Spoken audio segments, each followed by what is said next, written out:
ਜਿਹੜੇ ਯੂਐਸ ਦੀ central command ਆ, ਉਹਨਾਂ ਨੇ ਇਹ ਕਿਹਾ ਵੀ ਅਸੀਂ ਸੈਲਫ ਡਿਫੈਂਸ ਦੇ ਵਿੱਚ ਸਦਰਨ ਇਰਾਨ ਦੇ ਵਿੱਚ ਅਟੈਕ ਕੀਤਾ ਸੀ ਕੱਲ, ਜਿਹੜਾ ਕਿ ਮਿਜ਼ਾਈਲ ਲਾਂਚ ਸਾਈਟ ਸੀਗਾ ਤੇ ਇਰਾਨੀਅਨ ਬੋਟਸ ਜਿਹੜੀਆਂ ਉਹਨਾਂ ਦੇ ਉੱਤੇ ਸਟ੍ਰਾਈਕ ਕੀਤਾ ਹੈਗਾ।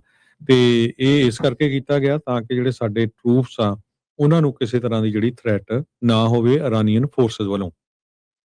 ਸੈਕਟਰੀ ਆਫ ਸਟੇਟ ਮਾਰਕੋ ਰੂਬੀਓ ਉਹਨਾਂ ਨੇ ਇਹ ਕਿਹਾ ਆ ਵੀ ਪ੍ਰੈਜ਼ੀਡੈਂਟ ਡੋਨਲਡ ਟਰੰਪ ਡਿਪਲੋਮੈਸੀ ਨੂੰ ਪੂਰਾ ਜਿਹੜਾ ਜ਼ੋਰ ਦੇ ਰਹੇ ਆ, ਜੋ ਇਰਾਨ ਦੇ ਨਾਲ ਗੱਲਬਾਤ ਚੱਲ ਰਹੀ ਹੈਗੀ ਆ। ਟਰੰਪ ਉਹਨਾਂ ਨੇ ਇਹ ਕਿਹਾ ਵੀ ਇਰਾਨ ਦੇ ਵਿੱਚ ਜੋ ਯੂਰੇਨੀਅਮ ਹੈਗਾ ਆ, ਜਾਂ ਤਾਂ ਉਹ ਅਮਰੀਕਾ ਨੂੰ ਦੇ ਦੇਣ ਤੇ ਜਾਂ ਉਹ ਇੰਟਰਨੈਸ਼ਨਲ ਸੁਪਰਵਿਜ਼ਨ ਦੇ ਅੰਡਰ ਜੋ ਆ ਉਸ ਨੂੰ ਐਲੀਮੀਨੇਟ ਕਰ ਦੇਣ, ਉਸ ਨੂੰ ਜਿਹੜਾ ਖਤਮ ਕਰ ਦੇਣ। ਸੋ ਇਹ ਜਿਹੜੀ ਗੱਲਬਾਤ ਆ ਪ੍ਰੈਜ਼ੀਡੈਂਟ ਉਹਨਾਂ ਨੇ ਕਹੀ ਹੈਗੀ ਆ। ਸੋ ਫੋਨ ਕਾਲ ਟਰੰਪ ਉਹਨਾਂ ਦੀ ਤੇ ਨੈਤਨਿਆਹੂ ਦੀ ਵੀ ਹੋਈ ਹੈਗੀ ਆ ਇਸ ਸੰਬੰਧ ਦੇ ਵਿੱਚ। ਤੇ ਦੇਖਦੇ ਆ ਹੁਣ ਕਿੱਥੇ ਕੁ ਗੱਲ ਜਾਂਦੀ ਆ। ਇੱਕ ਪਾਸੇ ਬੰਬਾਰਡਮੈਂਟ ਵੀ ਹੋਈ ਆ, ਦੂਜੇ ਪਾਸੇ ਜਿਹੜੀ ਗੱਲਬਾਤ ਆ ਉਹ ਵੀ ਜਿਹੜੀ ਚੱਲ ਰਹੀ ਹੈਗੀ ਆ। ਜੀ ਜਿਹੜੇ ਯੂਐਸ ਦੀ ਸੈਂਟਰਲ ਕਮਾਂਡ ਆ, ਉਹਨਾਂ ਨੇ ਇਹ ਕਿਹਾ ਵੀ ਅਸੀਂ ਸੈਲਫ ਡਿਫੈਂਸ ਦੇ ਵਿੱਚ ਸਦਰਨ ਇਰਾਨ ਦੇ ਵਿੱਚ ਅਟੈਕ ਕੀਤਾ ਸੀ ਕੱਲ, ਜਿਹੜਾ ਕਿ ਮਿਜ਼ਾਈਲ ਲਾਂਚ ਸਾਈਟ ਸੀਗਾ ਤੇ ਇਰਾਨੀਅਨ ਬੋਟਸ ਜਿਹੜੀਆਂ ਉਹਨਾਂ ਦੇ ਉੱਤੇ ਸਟ੍ਰਾਈਕ ਕੀਤਾ ਹੈਗਾ। ਤੇ ਇਹ ਇਸ ਕਰਕੇ ਕੀਤਾ ਗਿਆ ਤਾਂ ਕਿ ਜਿਹੜੇ ਸਾਡੇ ਟਰੂਪਸ ਆ ਉਹਨਾਂ ਨੂੰ ਕਿਸੇ ਤਰ੍ਹਾਂ ਦੀ ਜਿਹੜੀ ਥ੍ਰੈਟ ਨਾ ਹੋਵੇ ਇਰਾਨੀਅਨ ਫੋਰਸਸ ਵੱਲੋਂ।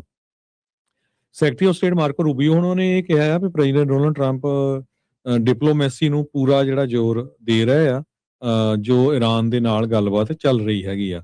ਟਰੰਪ ਉਹਨਾਂ ਨੇ ਇਹ ਕਿਹਾ ਵੀ ਇਰਾਨ ਦੇ ਵਿੱਚ ਜੋ ਯੂਰੇਨੀਅਮ ਹੈਗਾ ਆ, ਜਾਂ ਤਾਂ ਉਹ ਅਮਰੀਕਾ ਨੂੰ ਦੇ ਦੇਣ ਤੇ ਜਾਂ ਉਹ ਇੰਟਰਨੈਸ਼ਨਲ ਸੁਪਰਵਿਜ਼ਨ ਦੇ ਅੰਡਰ ਜੋ ਆ ਉਸ ਨੂੰ ਐਲੀਮੀਨੇਟ ਕਰ ਦੇਣ, ਉਸ ਨੂੰ ਜਿਹੜਾ ਖਤਮ ਕਰ ਦੇਣ। ਸੋ ਇਹ ਜਿਹੜੀ ਗੱਲਬਾਤ ਆ ਪ੍ਰੈਜ਼ੀਡੈਂਟ ਉਹਨਾਂ ਨੇ ਕਹੀ ਹੈਗੀ ਆ।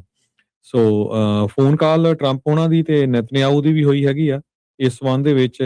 ਤੇ ਦੇਖਦੇ ਆ ਹੁਣ ਕਿੱਥੇ ਕੁ ਗੱਲ ਜਾਂਦੀ ਆ। ਇੱਕ ਪਾਸੇ ਬੰਬਾਰਡਮੈਂਟ ਵੀ ਹੋਈ ਆ, ਦੂਜੇ ਪਾਸੇ ਜਿਹੜੀ ਗੱਲਬਾਤ ਆ ਉਹ ਵੀ ਜਿਹੜੀ ਚੱਲ ਰਹੀ ਹੈਗੀ ਆ।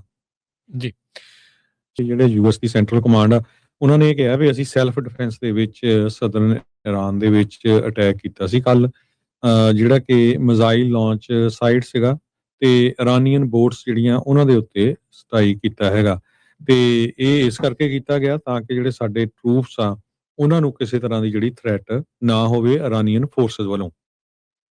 ਸੈਕਟਰੀ ਆਫ ਸਟੇਟ ਮਾਰਕੋ ਰੂਬੀਓ ਉਹਨਾਂ ਨੇ ਇਹ ਕਿਹਾ ਆ ਵੀ ਪ੍ਰੈਜ਼ੀਡੈਂਟ ਡੋਨਲਡ ਟਰੰਪ ਡਿਪਲੋਮੈਸੀ ਨੂੰ ਪੂਰਾ ਜਿਹੜਾ ਜ਼ੋਰ ਦੇ ਰਹੇ ਆ, ਜੋ ਇਰਾਨ ਦੇ ਨਾਲ ਗੱਲਬਾਤ ਚੱਲ ਰਹੀ ਹੈਗੀ ਆ। ਟਰੰਪ ਉਹਨਾਂ ਨੇ ਇਹ ਕਿਹਾ ਵੀ ਇਰਾਨ ਦੇ ਵਿੱਚ ਜੋ ਯੂਰੇਨੀਅਮ ਹੈਗਾ ਆ, ਜਾਂ ਤਾਂ ਉਹ ਅਮਰੀਕਾ ਨੂੰ ਦੇ ਦੇਣ ਤੇ ਜਾਂ ਉਹ ਇੰਟਰਨੈਸ਼ਨਲ ਸੁਪਰਵਿਜ਼ਨ ਦੇ ਅੰਡਰ ਜੋ ਆ ਉਸ ਨੂੰ ਐਲੀਮੀਨੇਟ ਕਰ ਦੇਣ, ਉਸ ਨੂੰ ਜਿਹੜਾ ਖਤਮ ਕਰ ਦੇਣ। ਸੋ ਇਹ ਜਿਹੜੀ ਗੱਲਬਾਤ ਆ ਪ੍ਰੈਜ਼ੀਡੈਂਟ ਉਹਨਾਂ ਨੇ ਕਹੀ ਹੈਗੀ ਆ। ਸੋ ਫੋਨ ਕਾਲ ਟਰੰਪ ਉਹਨਾਂ ਦੀ ਤੇ ਨੈਤਨਿਆਹੂ ਦੀ ਵੀ ਹੋਈ ਹੈਗੀ ਆ ਇਸ ਸੰਬੰਧ ਦੇ ਵਿੱਚ। ਤੇ ਦੇਖਦੇ ਆ ਹੁਣ ਕਿੱਥੇ ਕੁ ਗੱਲ ਜਾਂਦੀ ਆ। ਇੱਕ ਪਾਸੇ ਬੰਬਾਰਡਮੈਂਟ ਵੀ ਹੋਈ ਆ, ਦੂਜੇ ਪਾਸੇ ਜਿਹੜੀ ਗੱਲਬਾਤ ਆ ਉਹ ਵੀ ਜਿਹੜੀ ਚੱਲ ਰਹੀ ਹੈਗੀ ਆ।